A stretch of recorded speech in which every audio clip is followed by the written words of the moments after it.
예, 안녕하세요.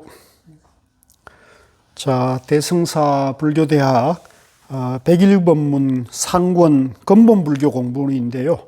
오늘 이제 종강하면서 마무리하는 그런 시간입니다. 잠시 입정을 하고 공부하도록 할게요.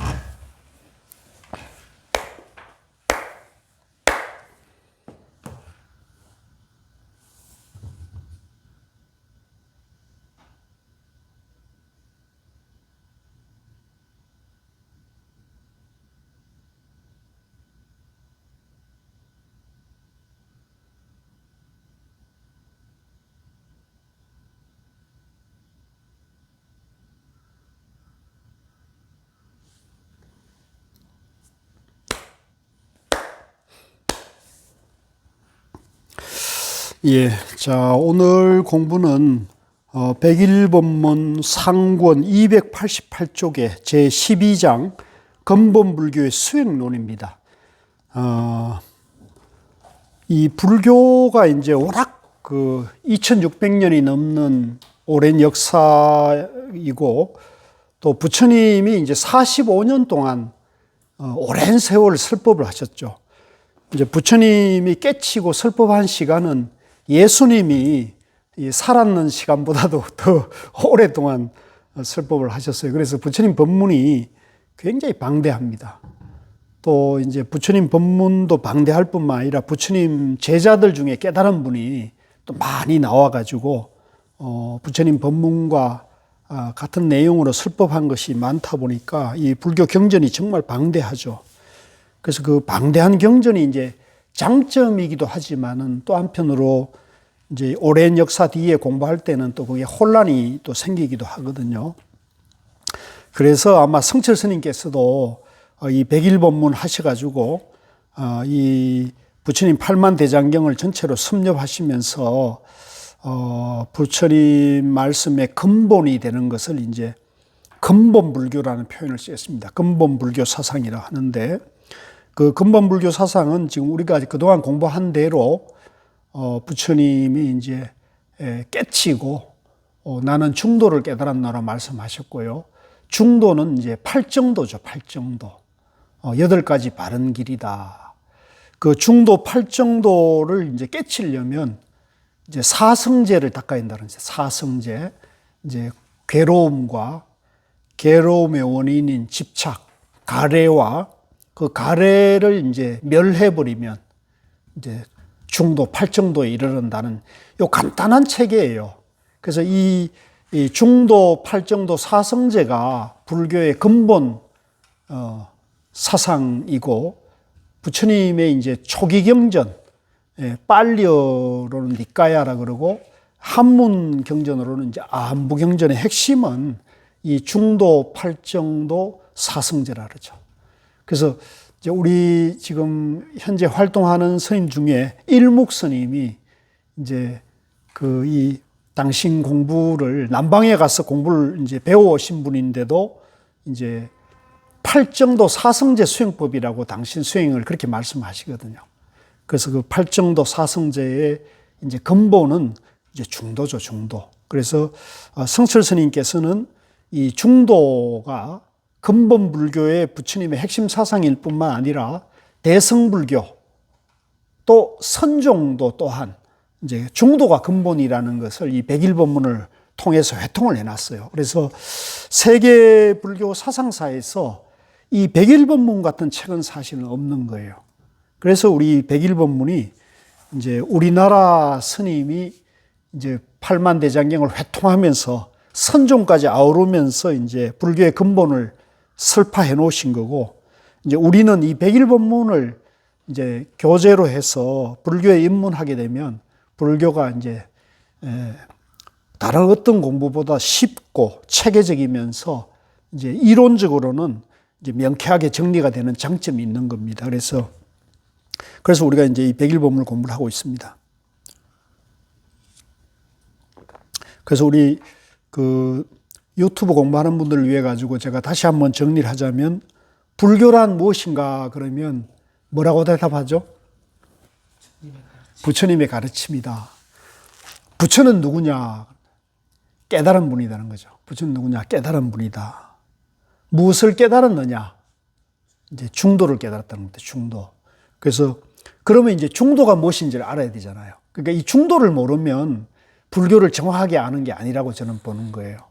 팔만대장경에 보면은 니까야에도 부처님이 깨달음에 대해서 너무나 다양하게 설명했어요. 이제 어디 가서는 이제 삼법인을 얘기하죠. 가장 기본적으로는 이제 삼법인을 얘기하는데 그 삼법인은 보면은 이제 남방에서는 그걸 고무상무화라고 이렇게 설명을 하고 있어요. 고무화 무상으로 설명하는데 이제 어떤 부분에 가서는 또 열반적정을 말씀하시거든요. 그래서 이제 삼법인 체계로 고무상무화 열반적정 또 사성제로 보면 이제 고진멸도 이렇게 일하고 있고 또 부처님이 다른 데 가서는 이 연기를 말씀하신 게 있습니다. 연기. 이 연기도 보면은 12연기 해가지고 굉장히 복잡한 12연기, 12연기 이렇게 굉장히 복잡한 얘기를 하죠. 그래서 저는 오히려,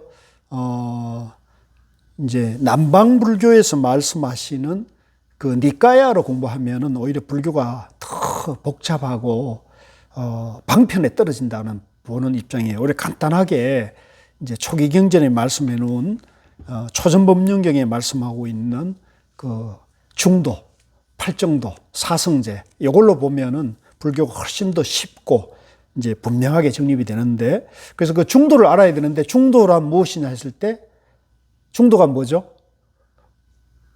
대립하는 양변에 치우치지 않고 그렇죠. 그 가운데에도 집착. 예, 대립하는 양극단에 집착하지 않고 가운데도 집착하지 않아야 되죠. 그래서 그걸 좀 나중에 부처님 말씀으로 다시 정리하자면 나라는 존재가 있는 것도 아니고 없는 것도 아니다는 거예요. 부처님 법이 있는 것도 아니고 없는 것도 아니라는 거죠. 그래서 이제 이게 참 어렵죠, 이해하기가. 그래서 좀 어렵더라도 이 중도를 핵심적으로 공부를 해가지고 중도 하나만 이제 좀 깊이 이해하면은 이제 불교가 전체적으로 회통이 될 수가 있거든요. 그래서 이제 부처님께서는 이제 초기경전의 중도를 이제 있는 것도 아니고 없는 것도 아니다. 또는 대립하는 양극단에 집착하지 않고 가운데도 집착하지 않는 것. 그 어디에도 집착하지 않는 것.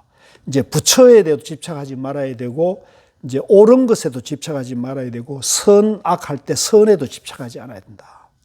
깨달음에도 이제 집착, 열반에도 집착하지 않고 있는 그대로 보는 것을 이제 우리가 중도 정견이라 하죠. 그래서 이제 이렇게 이제 중도를 이해하고 그 중도에 눈을 뜨는 정견을 세우게 되면 불교가 이제 어렵지 않거든요. 그래서 이제 그 중도 정견에서 벗어나는 얘기를 하게 되면 그것은 이제 불교가 아니고 부처님 가르침이 아니다 이렇게 볼 수가 있습니다.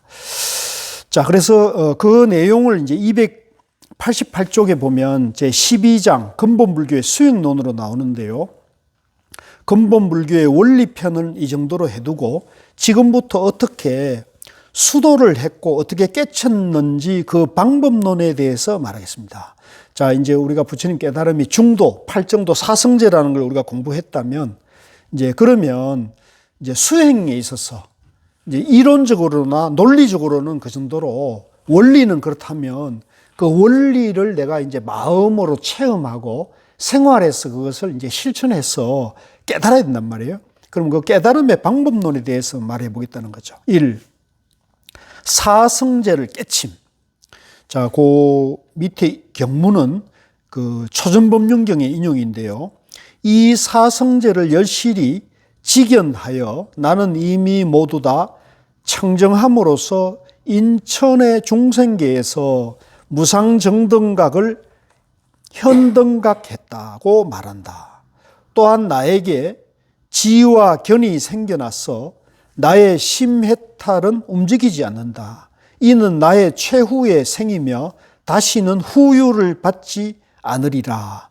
지금 이제 이 경문이 한문역 경전이어가지고 한문을 많이 써놔가지고 말씀이 좀 어렵게 들리긴 해요. 그런데 그 뜻은 그렇게 어렵지 않습니다.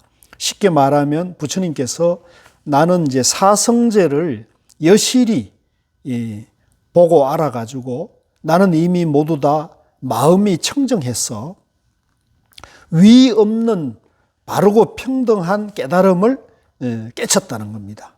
그래서 나에게는 지혜와 정견이 생겨나서 나의 마음은 해탈해서 움직이지 않는다. 이는 나의 최후의 남이며 다시는 죽고 태어남을 받지 않는다. 그래서 나는 생사윤회에서 해탈했다는 것을 이제 말씀하고 계십니다. 이 가르침을 말씀하시자 교진녀에게 이제 요 교진녀는 이제 한문으로 교진녀라고 남방에 현재 쓰는 말로는 꼰단냐라 그래요. 꼰단냐.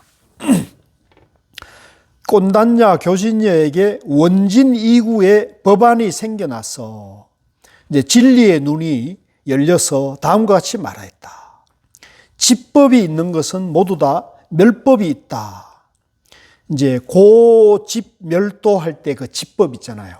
이 집법을 흔히 이제 가래라고도 표현하고 이제 집착을 말하기도 합니다. 이제 집착, 가래가 있는 것은 모두 다 멸법, 멸하는 법이다. 사라지는 법이란 얘기거든요. 그래서 우리가 이제 고집, 멸도 이 네 가지를 사성제를 하는데 괴로움과 괴로움의 원인인 이 집착, 집착이 그대로 사라짐, 흩어지는 법이라는 거예요. 이게 이제 중요한 이해예요. 요걸 이해하셔야 됩니다. 이 집이 곧 멸법이다. 가래가 곧 사라짐의 법이다. 왜? 집법도 연기로 이루어져 있고 멸법도 연기이기 때문에 그런 거죠. 그러니까 집도 고정된 실체가 없는 것이고 멸도 실체가 없는 것이라는 거죠. 그렇기 때문에 집법도 무하고 멸법도 무하법이라는 겁니다. 이때 세종께서 칭찬하여 말씀하셨다. 교진녀는 깨쳤다. 교진녀는 깨쳤다. 그때 교진녀는 이미 진리를 보고 진리를 얻고 진리를 알고 진리에 깨달아 들어가 의혹을 초월하고 머뭇거림을 없애고 두려움 없음을 얻었다. 자, 다음 장입니다. 289쪽.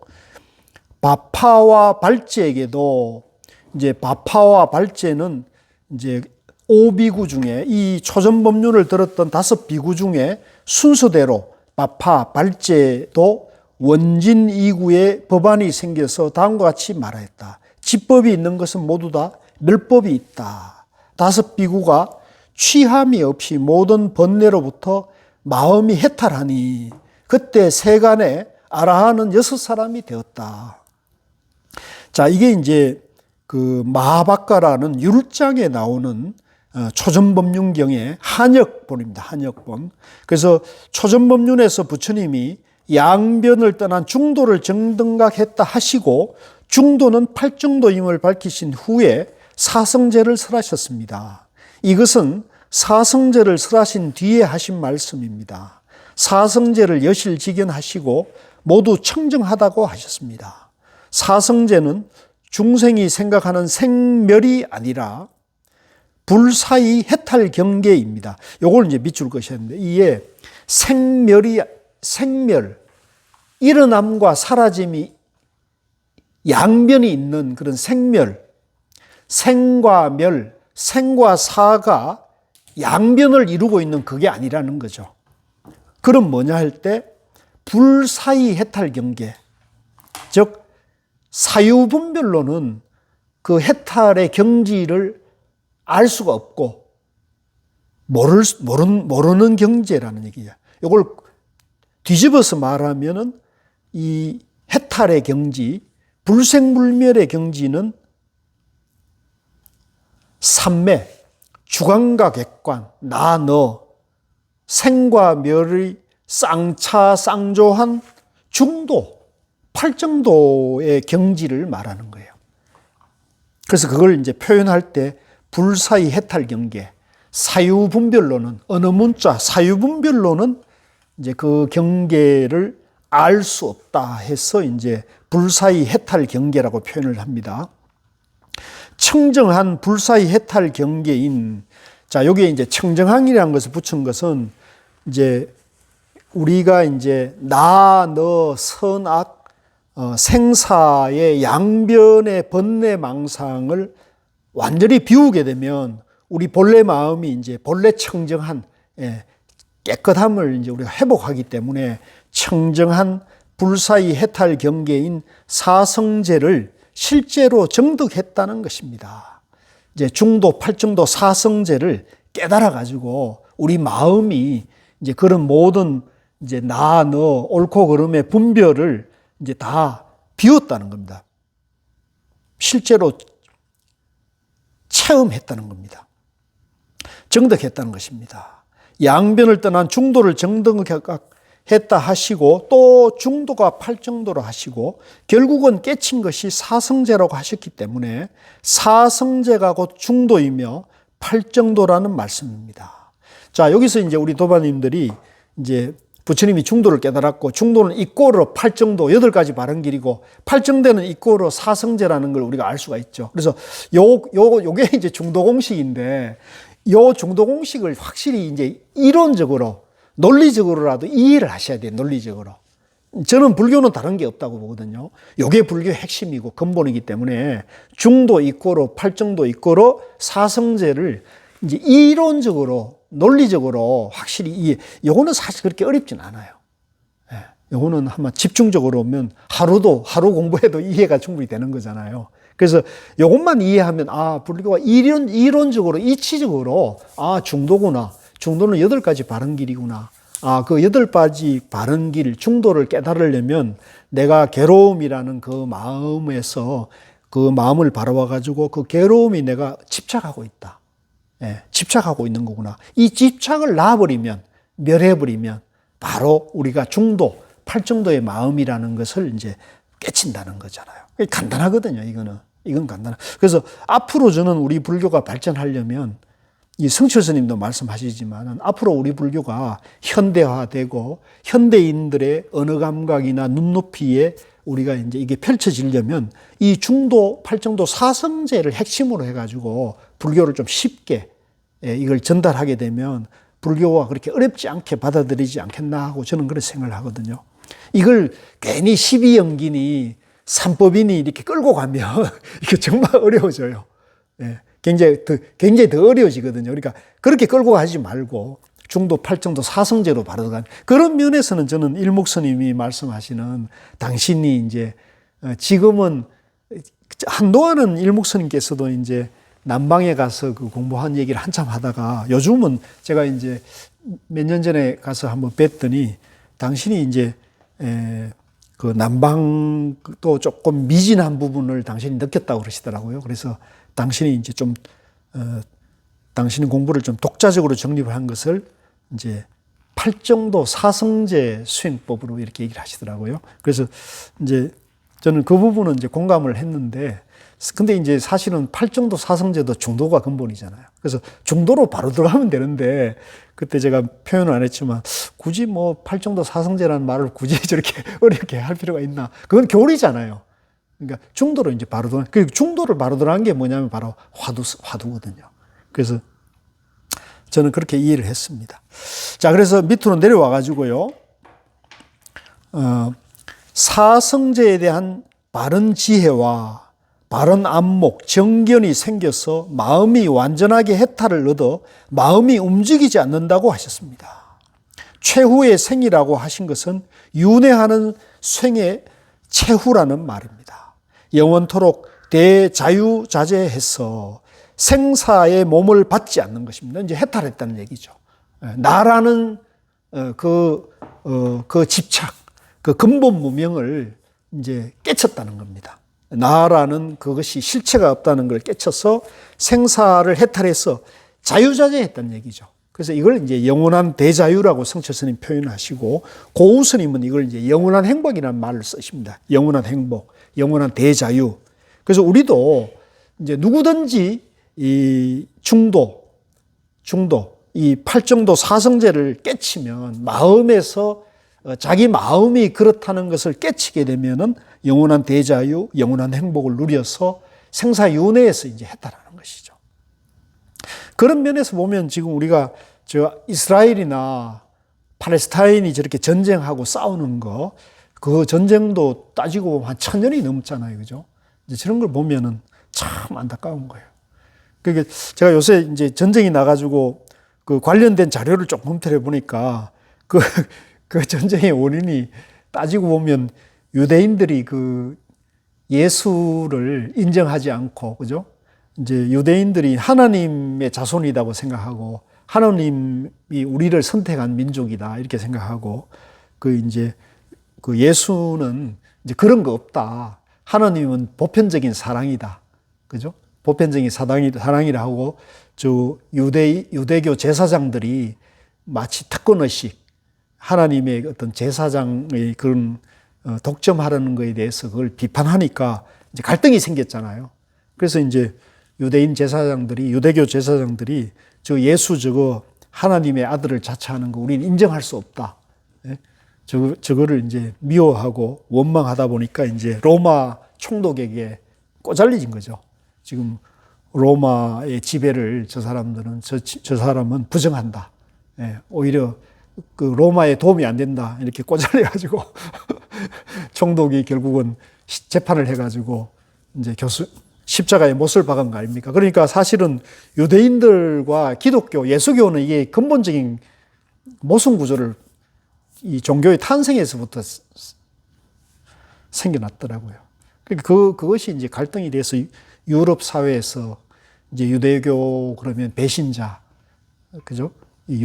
그 예수를 죽게 한 그 원죄를 가진 그런 건데, 이제 유대인들은 또 독특한 자기들의 선민의식 때문에, 그죠? 우리는 하나님으로 선택받은 인종이라는 그런 어떤 그 자존감, 자만심 때문에 자기들끼리만 또아리를 틀고 이제 다른 어떤 민족이나 다른 나라에 가서 화합을 하지 못했던 것 같아요. 그죠?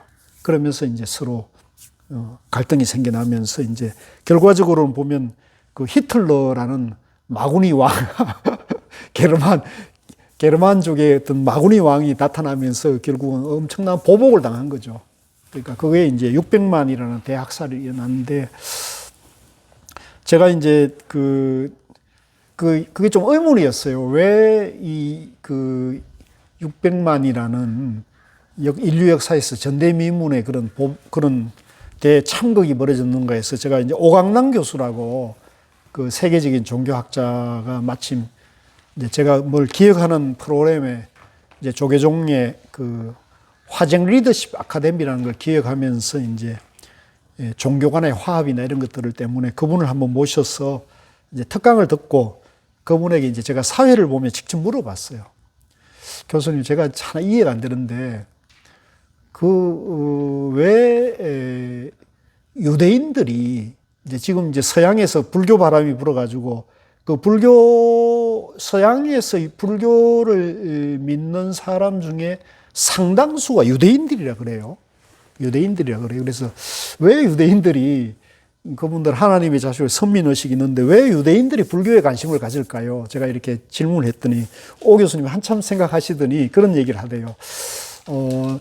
자기가 생각할 때는 그 유대인들이 자기들이 이제 하나님의 이제 그 선택받은 인종이라 생각을 했는데, 이제 세계 2차 대전 때 이제 히틀러에게 이제 600만이라는 대학살을 당했다는 거잖아요. 그죠?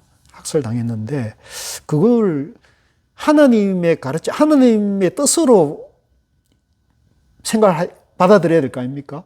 하나님이 계시다면 600만 명이 이제 자기들이 학살을, 그러니까 뭐 그때 당시에 전 세계 유대인들을 한 1,500만으로 보더라고요. 1,500만 명 중에서 600만 명이 학살을 당했단 말이에요. 그러니까 한 3분의 1이 학살을 당했는, 그러면 가족 중에 한 사람 죽은 거잖아요. 가족 중에 한 사람 죽거나 아니면 가족이 다 몰살당하거나. 근데 그걸 신의 뜻으로 해석하기에는 그게 이해가 됩니까? 믿을 수 있을까요? 그건 사실은 신의 부재를 증명하는 얘기 아니겠어요? 하나님이 계시다면 과연 어떻게 유대인들에게 더구나 선택받은 인종인데 그런 학살극이 있도록 방치를 했을까? 이게 해석이 안 되는 거예요, 유대인들은. 근데 오히려 불교에서는 뭐예요? 연기법, 인과법이 있잖아요. 불교에서는 인과법이 있고 또 양변에 집착하지 말라는 중도를 벗어나게 되면 이제 인과를 받는다는 그 입장에서 보면 해석이 되잖아요. 나 너를 나누고 유대인이다, 게르만이다. 이걸 나와 너를 나누고 나에 집착하기 때문에 그 집착으로 인해 가지고 보복을 당한 것이다. 그러면 이게 인과법이나 연기법 중도로 이게 해석이 되잖아요. 그러니까 부처님 가르침이 맞다. 논리적으로 설명이 되니까, 이론적으로 설명이 되는 거죠. 그래서 아마 불교에 관심을 갖는 그 유대인 지식인들이, 엘리트들이 늘어나는 것 같다. 본인은 이제 그 오가노한 교수는 그렇게 해석하대요. 그래서 나는 그 얘기를 들으니까 좀 답을 찾은 것 같더라. 그 합리적으로 설명이 되잖아요. 이걸 믿음의 문제나 어떤 종교적인 어떤 신앙으로만 이건, 그러니까 유대인, 그 믿어야 되는 거죠. 안 믿으면 그거는 받아들일 수 없는 일이지만 이건 합리적인 설명이 가능한 거잖아요. 그래서 교리적으로, 그러니까 불교의 중도 연기법으로 교리적으로 이게 충분히 설명이 될 수 있는 거고 납득이 되는 합리적인 것이기 때문에 저는 이제 그것이 이제 이 불교의 중도 지혜, 중도 연기의 세계관으로 보면 이 문제가 풀리지 않을 문제가 없는 거죠. 그래서 제가 오늘도 어떤 칼럼을 하나 쓰고 왔는데 이제 저 중동 전쟁을 푸는데도 부처님이 이제 중도불이, 이 중도 정견의 지혜가 저는 충분히 실마리가 될 수 있지 않느냐. 즉, 팔레스타인이다, 유대인이다 서로 이렇게 자기에만 집착해서는 이 문제는 전쟁으로밖에 답을 찾을 수 없는데 그게 아니라 유대인이다, 팔레스타인이다, 또 유대교다, 또 회교라는 그런 양변에 집착한 걸 내려놓으면 똑같은 인간이고 똑같은 사람이잖아요. 똑같은 이웃이고. 그래서 서로 존중하고 서로 내 권리, 내 권한, 내 인권, 내 생존권이 소중하면 남도 존중을 해야 되겠죠. 그러면 사실 이게 그렇게 어렵지 않은 문제인데 자기 종교, 그 하나님의 그 집착하는 것이 결국은 모든 문제의 원인이 아니겠는가 이런 생각이 드는데 그래서 그런 면에서 보면 참 너무나 안타까운 것이죠. 자, 그래서 이제 우리가 깨치는 근본 목표는 생사해탈에 있습니다. 부처님이 학문이나 이론을 추구하지 않고 유성 출가, 즉 성을 넘어 출가하신 근본 목표도 289쪽입니다. 근본 목표도 일체 중생이 생사고해에서 헤매는 것을 보시고 여기에서 벗어나는 방법을 알아서 일체 중생이 해탈, 열반, 해탈 열반은 영원한 행복입니다. 영원한 행복을 얻게 하려는 것이었습니다. 자, 290쪽입니다. 여러 가지로 공부를 해본 결과 다른 것은 방법이 되지 못하고 오직 사성제, 즉 중도를 깨치는 것만이 바른 길임을 체득하셨습니다. 그래서 다섯 비구를 찾아가 제1성으로 이 소식을 전하셨습니다. 부처님이 사성제 가르침을 말씀하실 때 교진녀가 이제 꽃단녀입니다. 모든 번뇌에서 벗어났습니다. 우리의 자성이 본래 청정한데 객진 번뇌, 밖으로 번뇌 때문에 미혹한 중생으로 살아가니 이 객진 번뇌를 완전히 벗어나는 원진이구, 즉 먼지나 때와 같은 번뇌를 멀리 여의는 것입니다. 객진 번뇌를 완전히 벗어나려면 중도를 정등각해야 합니다. 그러면 진여본성이 본래 청정한 것임을 압니다. 이처럼 원진이구는 객진 번뇌를 완전히 버리고 제8 아레아식의 근본까지 사라진 것이므로 분별 망상만 떠나서는 원진이구가 되지 않습니다. 제8 아레아식까지 사라져야 법안이 열립니다. 자, 여기서 이제 우리가 중요한 것이 이제 우리가 사실은 부처님이 깨달은 중도, 팔정도, 사성제는 조금만 이론적으로 공부해 보면 이해할 수 있는데 그게 이제 내 마음이 바뀌거나 내 마음의 평화 또는 내 마음의 괴로움을 없애기 어려운 이유는 뭐냐면 이제 내가 있다는 그 분별심을 내가 꽉 잡고 있기 때문에 그런 거거든요. 그래서 사실은 이거는 간단치 않은 문제예요. 내가 이제 부모님 뱃속에 태어나고부터는 이제 사실은 모든 우리 삶과 교육의 과정이 이제 에고를 형성하는 과정이잖아요. 그죠? 나라는 것이 내가 이제 잘 먹고 잘 사는 것이 행복이고 또 내가 잘 살려면 이제 좋은 교육을 받고 그죠? 좋은 가정적인 배경이 필요하고 이제 그렇게 해서 자꾸 집착을 해가는 것이기 때문에 이게 이제 결국은 세속 사회에서 내가 이제 적응해가고 우리 인류의 어떤 인성이 이제 갖춰지는 과정인데 이제 불교에서 봤을 때는 그런 어떤 그 세속적인 그런 에고라든가 자기 자아가 형성되는 과정을 부정하는 것이 아니라 그것은 이제 인간 사회를 이루어가는 우리 본성이 이제 본성의 작용이니까 그거는 이제 똑같이 받아들이되 집착, 예, 나라고 하는 그것이 과연 실제하느냐, 실체적 존재이냐 하는 것을 이제 바로 보라는 얘기거든요.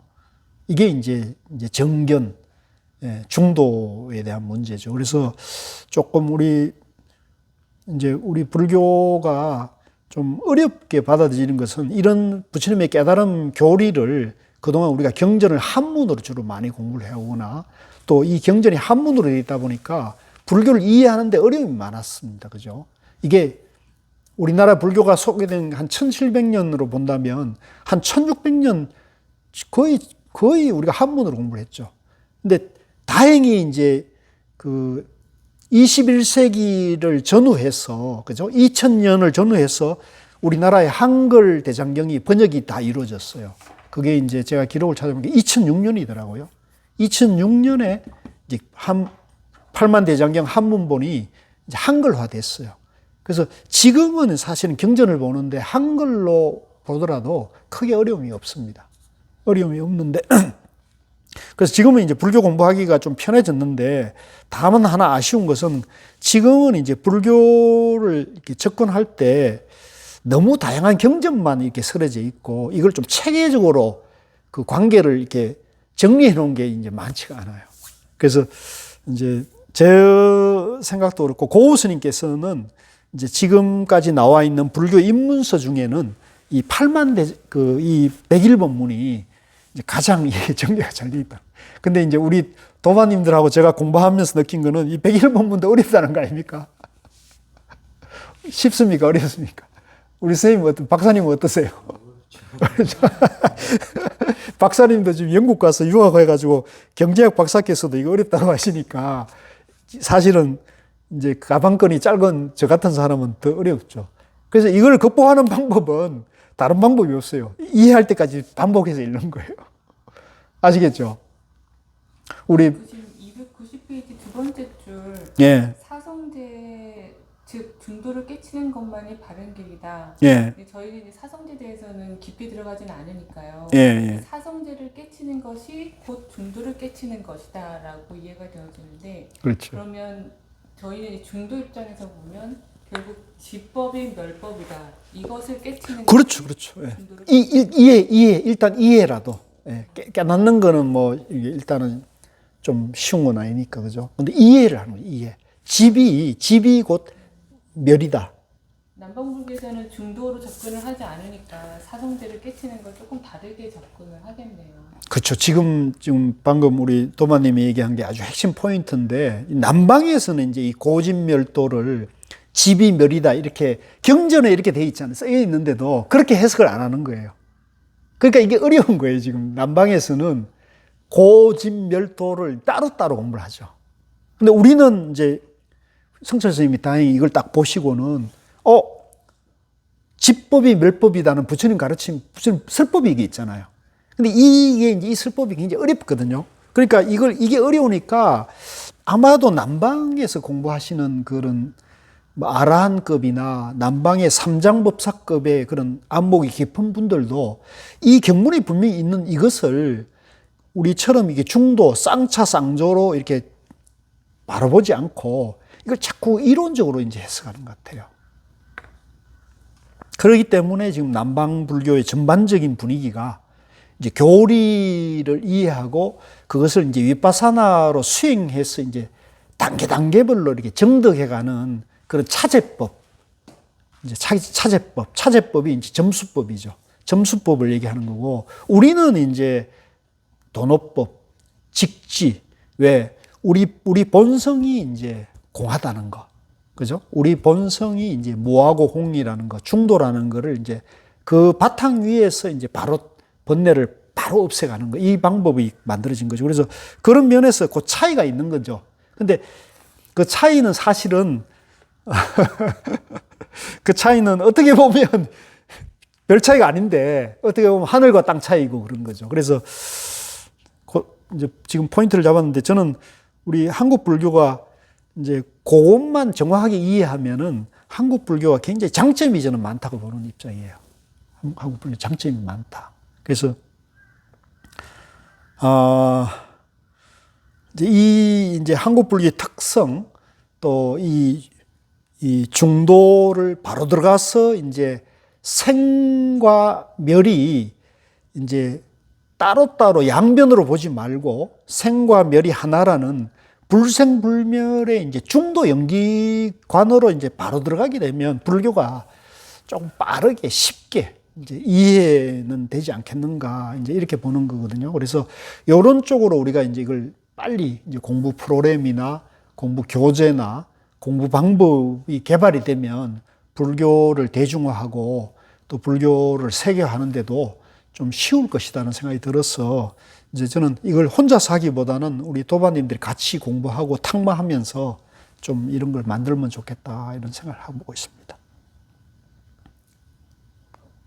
그래서 남방에서 공부하고 온 분들은 중도 얘기를 하면 고개를 질레질레 흔들어요. 이해가 잘 안 되거든. 이해가 잘 안 되거든. 근데 그분들은 또 그렇게 그런 얘기를 해줘도 공부할 생각은 또 별로 안 하시더라고. 왜 그럴까요? 그러니까 당신들이 일본에서도 중도라는 말이 있긴 있나요? 말은 여기 초전문명경에도 중도 얘기가 나오잖아. 그래서 그 얘기를 해주면은, 근데 그거는 이제 우리처럼 그걸 근본으로 보는 게 아니고, 그 중도를 저쪽에서는 이제 방편으로 이렇게 지역적인 걸로 또 보는 경향이 있는 것 같아요. 그 차이가 크죠. 주객이 바뀐 것처럼 그렇죠. 일단은 저희는 어떤 중도에서 이제 파생돼서 뭐 사성제니 뭐 팔정도니 얘기가 나오는 것 같은데, 남방에서는 오히려 팔정도나 사성제가 먼저고 거기서 이제 덧붙이는 설명으로 그냥 중도 얘기를 하는 것 같으니까. 이제 그럴 정도도 안 보는 것 같고, 거의 그쪽에서는 중도로 그걸 풀지는 못하는 것 같아요. 지금 남방에서는. 그러니까 이제 그러기 때문에 이제 이 어떤 본성론, 부처님의 깨달음의 근본에 대해서 계속 이제 그쪽에서는 방편으로 자꾸 접근하는 거죠. 방편으로. 그러니까 사성제, 팔정도, 삼법인, 그 37조도품 같은 복잡한 체계를 단계별로 이제 닦아가지고 이제 가는 얘기를 계속 하는 거죠. 그래서 수다원, 사다함, 아나한, 아라한, 아나한, 아라한, 이런 그런 단계별 공부를 이제 복잡하게 얘기할 수밖에 없다고 보고, 이제 우리는 또 이제 그런 과정은 너무 생략을 또 해버리니까 또 접근하는데 또 어려움이 있는 것도 사실이고, 그래서 이걸 지금 이제 우리는 이걸 다 아우를 수 있는 그런 걸 쉽게 좀 해놓되, 이제 법을, 부처님 깨달음을 이제 좀 쉽게 이해할 수 있도록 하면 좋겠다는 생각을 하고 있습니다. 창정도론에서도 중도라는 단어가 한 3번, 1,000번 정도 언급은 되고 있는데 거기에 대한 자세한 설명이 없기 때문에 저희가 배우고 있는 선에서의 중도와 남방불교에서 청정도론에서 얘기하고 있는 중도가 같은 내용인지도 사실은 저희가 확인할 수가 없었고, 일단은 언급이 굉장히 미미해서 전체 청정도론의 그렇죠. 거의 뭐 1%도 안 되는 그런 중도에 단순하게 언급만 하고 있다, 이렇게. 니카야에서는 그 팔정도를 중도라고 하는데, 그 팔정도를 되게 그 빨리 그대로 번역하면 팔격기거든요. 정경부터 정정에 이르기까지 그게 다 이 8가지까지 이렇게 8겹이 그대로, 그러니까 하나가 끝나고 하나가 되고 이런 게 아니라 그 전체가 갖추어져야 그게 이제 비로소 저 팔정도라고 하는데 거기 정을 붙인 거는 아마 중도하고도 관계가 깊은 것 같거든요. 그게 바른 산매, 예를 들어서 바른 산매 또는 그 그릇된 산매 이렇게 하는 거 보니까 그 팔정도라고 해서 굳이 정을 붙인 거는 8가지가 다 갖추어져야 되는데 올바로 갖추어져야 된다. 그래서 그게 이제 그 중이 아닌가. 중도라는 말보다도 중이라는 말을 많이 써요. 니까에서 이제 거의 뭐 언급되는 바는 없지만 그게 그런 식으로 이제 잠깐 언급되는 시기였던 것 같습니다. 니까에서. 그 이제 지금 이제 그런 면에서 보면은 저는 요즘 그런 필요성을 많이 느껴요. 그 우리는 지금 이제 이 100일 본문을 통해 가지고 그 초기경전과 대성과 선이 이제 둘이 아니다는 걸 공부를 하고 있는데, 근데 이제 니까야 초기경전도 방대하잖아요. 그죠? 그리고 세계 불교에서 한 절반 이상을 차지하는 큰 영향력을 가지고 있는 게 또 사실이고, 그렇기 때문에 이제 현실적으로는 우리가 이제 이 100일 본문을 통해 가지고 이제 중도에 대한 정견을 이제 밝혀 나가면서도 불교 전체 불자들에 위해서라도 초기경전을 또 이제 열심히 공부를 해가지고 거기서 이제 중도로 그 해석할 수 있는 그런 부분들을 좀 찾아내고 그걸 통해서 쉽게 이제 그 불교를 이해할 수 있도록 하는 작업도 필요한 거죠. 그래서 그 지난번에 이제 우리 그 명상 지도사 도반들이 있거든요. 우리 불교인재원 생활참선에 명상 지도사 도반님들이 좀 계신데 그 중에서 이제 공부를 아주 열심히 착실하게 하는 분들이 계세요. 그래서 그분들하고 한 달에 한 번 이제 온라인으로 원래 그 청정도론 공부를 이제 한 달에 한 번씩 이렇게 그게 3권짜리잖아요. 그 청정도론이 이제 쉽게 말하면 니까야 남방 초기경전의 주석서인데 그 청정도론을 이제 같이 이렇게 그 혼자서 읽으면 힘들어요. 근데 나눠서 읽으니까 이제 다 보는 건 아니지만은 이제 핵심이 뭐다는 거는 이제 좀 볼 수 있으니까 보는데 도움이 많이 됐어요. 예, 도움 많이 됐는데 이제 방금 우리 말씀하신 대로 결론은 거기서도 중도는 얘기하지만 그거는 중도는 어쩌다가 한 번씩 나올 뿐이고 대체적으로는 이제 사성제, 삼법인, 팔정도 얘기를 하고 그 다음에 이제 그 사마타 이빠사나 얘기를 하죠. 삼매 얘기를 많이 하죠. 그래서 개정해 또는 이제 팔정도, 삼법인, 사성제 이제 37조도품 얘기를 하고 있거든요. 그래서 그러다 보니까 이제 거기는 거의 이 청정도론이는 남방에서는 지금 거의 뭐 우리 북방에서 말하면 육조당경과 같은 그런 교과서 역할을 갖고 있는데 위상이 그렇잖아요. 근데 이제 우리가 봤을 때는 지금 그 남방의 청정도론이라는 수행 지침서의 역할이 조금 치우쳐져 있다고 보여지는 거예요. 우리가 봤을 때는. 이건 좀 너무 중도를 빼고 지금 너무 그 교학적으로 그 주석을 이론적으로 너무 해놓은 거 아니냐 이런 게 있으니까 새롭게 초기경전을 해석할 수 있을 수 있잖아요. 중도로 바로 해석할 수도 있잖아요. 그런 작업도 가능할 수 있겠죠. 그래서 그런 작업을 저는 필요하다는 생각을 해본 거예요. 이건 필요하다. 저도 예. 굉장히 놀랐던 게 예. 70년 전에 예, 그렇죠. 논문을 쓰라셨는데 그러니까. 그 당시 어떻게 이렇게 초기 경전까지 다 보시고 그렇죠. 그것도 또 중도로 회통하신 거 보면 진짜 대단하신 것 같아요. 그렇죠. 요거는 이제 그 성철 선생님도 무슨 당신의 이제 체험도 있었고 그런 바탕 위에서 다행히 일본 학자들 중에 이제 일본에서는 이제 뭐 교학적인 깊이가 그때는 뭐 세계 최고로 할 정도로 그러니까 이제 그 팔리어 경전이나 남방 경전을 가져와 가지고 그걸 이제 봤던 것 같고 그 중에서 이제 이 초정법륜경 같은 거를 연구를 해내면서 불교의 핵심이 이제 중도가 근본이라는 접근법이 이제 우정백수라든가 몇몇 학자들이 있었던 것 같아요. 이제 성철 스님이 그런 방대한 자료를 검토하는 끝에 이제 이 그런 견해를 이제 취했던 것 같아요. 그러니까 이제 성철 스님이 그 단순한 게 아니고 세계 불교의 전반의 흐름들 나름대로 이제 술렵하면서 나름대로 이렇게 정리해 놨던 거죠. 그런 면에서 그냥 혼자 이게 평지돌출이 아니고 여러 영향을 받았던 거죠. 근데 다행히 저는 이제 우리 운이 좋았던 거죠. 운이 좋았던 거. 그리고 그런 면에서 선처 스님 참 대단한 것이고. 근데 이제 문제는 지금 한국 불교에서 이런 그 가치를 옳게 이제 보지 못하고 이걸 그냥 한 문중의 어떤 견해로 성서 스님이 개인의 견해로 이렇게 지금 밀어놓는 것이 나는 너무 안타까운 거죠. 우리가 봤을 때 안타까운 거죠.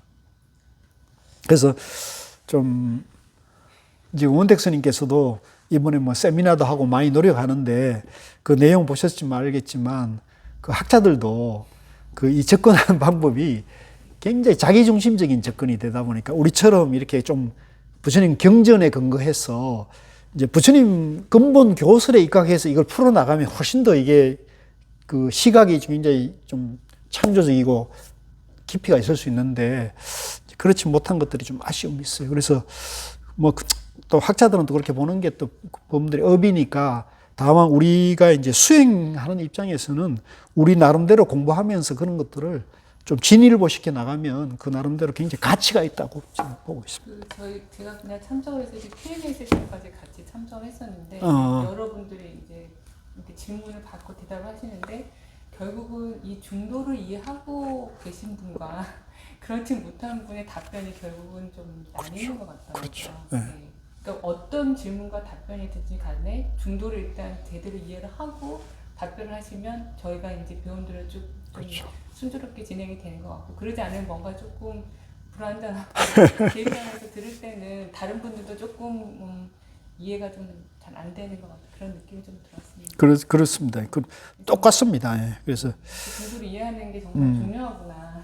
예. 대외적으로 답변을 하거나 이제 그럼, 자기 의견을 받게 돼도 그러니까 경험이 되어야 되겠다. 그렇죠. 이제 그게 불교의 근본이고 부처님이 깨달음의 내용이기 때문에 그걸 내가 이해하면은 내가 이제 경전을 보는 눈도 이제 바르게 되고 또 그것이 경전뿐만 불교 공부뿐만 아니라 내 삶에서도 가정적인 문제나 또 직장의 문제나 사회 문제를 볼 때도 이제 바른 지혜의 눈을 뜨게 해준다는 것이거든요. 이게 굉장히 중요한 거죠. 이게 사실은 그렇게 어려운 건 아니거든요. 쉽지도 않죠. 결국 저희가 이 공부를 하는 거는 네. 결국 뭐 깨달음을 얻거나 결국 이제 언행일치가 돼서 그냥 남에게 보복이 되고 모든 대중으로 하여금 뭐 신심을 내던 그 마음을 낼 수 있는 좀 모범적인 사람이 되기 위한 공부일 것 같은데 일단 말씀하셨듯이 뭐 성철 스님이나 고 스님이나 뭐 저희가 믿고 따를 수 있을 정도로 이렇게 뭐 책도 내셨고 뭐 교수님 같은 경우는 고 스님 직접 만나서도 그 공부도 하셨고 이렇게 되면 저희는 어느 정도 뭐 그 선지식이라고 저희가 말씀하실 분이 여러 분 계시는데 남방에서는 저희가 이런 식으로 좀 알 수 있는 그런 깨달았다고 표현해야 되나? 하여튼 뭐 그렇게 선지식이 계신다는 걸 잘 못 들어본 것 같아서 뭐 계실 들어봐야 것 같은데요. 네, 들어봐야 뭐 간디 내지는 지금 그분 누구죠? 최근에 왔다 갔다 하시는 분 간디는 부디스트가 아니에요. 아닌가요? 간디는 힌두교. 간디의 그 어떤 뒷모습에 대한 얘기를 들어보면 굉장히 간디는 부처님 가르침하고 거리가 먼 사람이에요. 카스트를 인정하는. 네, 카스트를 인정한 사람이니까 그럼 부처님 가르침하고 전혀 다른 세계. 그러니까 우리가 그동안 너무 이렇게 잘못 이해한 거예요. 불교도 잘못 이해한 거지. 네. 힌두교하고 불교를 구분을 못 하니까. 틱약한 스님. 근데 이제 그 얘기는 뭐 좀 격가지로 흐르긴 하는 거 한데 이제 내가 2011년에 이제 공주에 이제 그 한국문화연수원이라는 곳에서 내가 일을 하다가 거기가 이제 한 300명을 수요하는 아주 멋진 조계종의 중앙연수원인데 이 공간을 좀 활용해서 뭘 해보자 해가지고 이제 그때 이제 일목스님이 그때 막 들어왔을 때일 거예요, 아마. 막 귀국해서 이제 활동을 시작할 때인데, 그래서 일목스님 만나가지고 제안을 했어요. 이 남방불교를 대표하는 위파사나 수행의 대표 선지식을 한번 모시고, 이제 우리 북방은 가나선이니까 뭐 대표하는 분이, 저는 이제 그때 고스님을 이제 대표로 내서 할 테니까, 우리 한번 가나선과 위파사나 소통과 교류의 시간을 한번 만들어 봅시다. 이렇게 해가지고 이제 서로 뜻이 맞아가지고 그때 이제 그 공주 한국문화연수 2박 3일 국제 연찬회를 한번 했어요. 처음이었을 거야. 막 가나선과 윗바사나 수행자가 만나가지고 2박 3일 동안 같이 이제 대담하고 그 수행에 대해서 이제 그 법문하고 이런 거. 그래서 아주 재밌는 거에서 기사도 많이 났어요. 찾아보면 있습니다. 그걸 했는데 이제 그 결론인 뭐냐면 그 고우 스님 같은 경우는 이제 시종일관 여유 있게 이제 물론 이제 홈그라운드라는 이점도 있겠지만 이제 고우 스님은 일관되게 이제 부처님의 깨달음이 그 중도가 근본이기 때문에 중도에 근본한 중도 연기에 기반한 수행법이라면 가라선이든 윗바사나이든 연불이든 다 평등하다. 거기는 우열이 있을 수 없다. 이제 이렇게 시종일관 얘기를 하셨어요. 근데 이제 그런 얘기를 하는데 이제 옆에 앉아 계시던 그 파옥 스님이라고 이제 그때 당시 일묵 스님이 남방에서 가장 최고의 수행자라고 믿고 지금도 아마 그 파옥 스님 따르는 분들이 많죠. 파옥 국제선센터라고 해서 굉장히 크죠. 그런데 이제 그분을 이제 모신 거예요. 그래서 그분이 이제 똑같은 질문을 했는데 당신은 가나선을 모른다고, 화두 참선 모른다, 대승불교 모른다. 이렇게 얘기를 하대. 딱 부처님 가르침인 그 니까야 그것만을 이제 부처님 가르침을 보고 나머지에 대해서는 부정하는 건 아니고 모른다고 표현하대. 모른다. 나는 모릅니다. 나는 모릅니다. 이렇게 해가지고 대화가 안 돼. 일단 남방에서도 아라한으로 알려진 분이 많이 계시고 우리는 주로 이제 동북아 쪽에 있으니까 이쪽에 있는 위대한 고승이라든가 그런 분은 많이 알고 있지만 상대적으로 그 정보가 좀 많이 없는 것 같거든요. 그리고 남방 위파사나 수행 체계에서는 일단 무상고 무아를 거쳐서 이제 아란이 수다원을 지나서 아란이 되는 게 목표이기 때문에 그 외에는 거의 뭐 그러니까 훨씬 더 대승 경전도 그 1차 결집 이후로 4,500년 지나서 나왔고 그러니까 그 이후로는 그쪽은 이제 거의 관심이 없는 거죠. 서로 어떻게 보면 단절되어 있는 건데 그래서 그게 참 좋았던 시도가 제가 개인적으로 생각하기에 그 중도를 가지고 가장 중국적으로 중도를 가장 철저하게 파헤치신 분이 천태지자 대사라고 생각을 하는데 쌍차 삼조를 해가지고 그 다시 이제 원효 대사가 나왔고 우리나라에서 그래서 오히려 우리 쪽이 토양이 더 좋은 게 아닌가. 그렇죠. 중도도 있고 성도 있고 그런 전통이 있으니까. 그렇죠. 전체 분류를 네, 확정할 수 있는 그렇죠. 오히려 세계 분류에 비할 바가 참 많지 않은 그렇죠. 예, 잘 보셨습니다. 저도 공감합니다. 그 남방불교 청정도론을 보면서 느낀 것은 이게 부처님은 84,000 다양한 법문을 하셨는데 그 읽는 받아들이는 사람이 어떤 관점으로 보느냐에 따라서 어떤 사람들은 남방불교에서 주장하는 그 부분을 더 이렇게 확대해서 보고 또 저희 같은 경우는 중도를 또 확대해서 보고 이렇게 다 한 바구니에 다 들어있는 것을 각자가 원하는 것을 가져다가 자기가 받아들이는 그야말로 근기에 따라서 이렇게 택해서 좀 보는 그런 좀 느낌을 받았습니다. 연기 중도적인 관점에서 보면은 이 남방불교에서 이제 북방으로 넘어가는 것도 저는 연기됐다고 보거든요. 그래서 철저하게 중도와 연기적인 관점에서 본다면 남방이 따로 없고 북방이 따로 없다. 그렇게 볼 수 있을 것 같은데 그게 좀 더 시간이 좀 걸려요. 법은 그렇죠. 법은 뭐 남북이나 뭐 시대를 초월해서 당연한 건데 문제는 이제 법을 보는 법을 보는 그 시대의 이제 불자들이나 불교 지도자들의 견해와 안목 또 그분들의 이제 법문과 이제 저술이 이제 과연 그 법을 다르게 보느냐 이게 이제 관건이잖아요. 지금도 이제 우리에게 이제 그 문제에 이제 직면해 있는 거죠. 지금 우리 청정도로도 똑같이 연기나 무아에 대해서 저희가 선에서 얘기하는 내용을 똑같이 얘기하는 부분들도 분명히 있는데 그렇죠. 네. 그 남방불교에서는 그 부분은 조금 약하게 보고 저희는 이제 그 부분을 좀 더 확대해서 더 깊게 받아들이고 그런 무안은 좀 다를 것 같아요. 무안은 굉장히 청정도론 자체가 네. 수행 백화사전인데 네. 수행으로 그걸 뚫어야 되는 책이거든요. 이 수행이 기반이 되지 않으면 청정도론을 그냥 그달기밖에 이해를 하는 것밖에 안 되는데 무안은 철저하게 무아에 철저하면 그게 바로 가람인데 무안은 쉽지가 않죠. 그래서 그냥 그것도 만만치 않다. 그걸 네. 자, 우리 논의는 그 정도 하고 요거 끝내고 좀 쉬었다 가시죠. 그 290쪽입니다. 290쪽. 그래서 두 번째 위에서 가운데 문단의 그 패러다임 법안이 열린 교진녀가 집법이 그대로 멸법이다라고 말했습니다. 집이니 멸이니 이제 고집멸도 할 때 집이 멸입니다. 하는 것이 사성제의 근본 아닙니까? 생멸의 견해로 볼 때는 집이나 멸이 생멸로 보이지만 법을 바로 깨치고 보면 집의 법이 그대로 멸의 법이고 생사가 그대로 열반입니다. 그 생사가 그대로 열반입니다. 그걸 이제 밑줄 그으십시오. 집이 그대로 멸의 법이고 생사가 그대로 열반입니다. 교진녀가 그렇게 말하니 부처님께서 깨침을 인가했습니다.